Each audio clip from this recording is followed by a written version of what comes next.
Мэдээж хоёр хуваагдсан байгаа учраас Батар чууд нийслж авахтай ажлын гэж байгаа шинжил шин баярын эдхэн хормын дараа бид бүхэн хамтдаа Монгол улсын хааны эсдэг Улаанбаатар хотын төв талбай Сүхбаатарын талбай дээр хамтдаа шинэ оноо огтон авах гэж байна.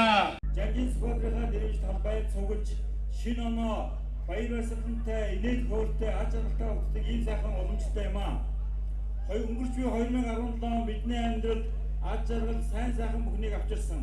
Одоо оноо бүхнийг ч авчирсан. Энэ бүхнийг авчран өдрөн одож байна.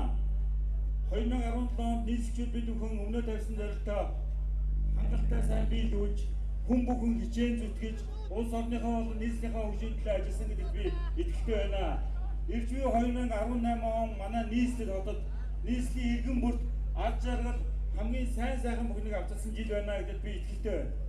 2018 онд бид бүхэн өөрсдийн тодорхойлж байгаа зорилтоо нийслэлийн удирдлагууд нийслэлийн иргэдтэй хамтран энэ бүхнийг даван туулахын төлөө нийслэлийн хөгжлийг дэлхийн шиг хүрэхийн төлөө чармай ажиллах болно. Ингээд энэ дугуйн цугласан нийслэгчид та бүхэнд болон та бүхнээр уламжлан та бүхний арга гэрийнхэнд бүгдээрэнд нь аз жаргал хамгийн сайн сайхан бүхнийг хүсье өрөөё.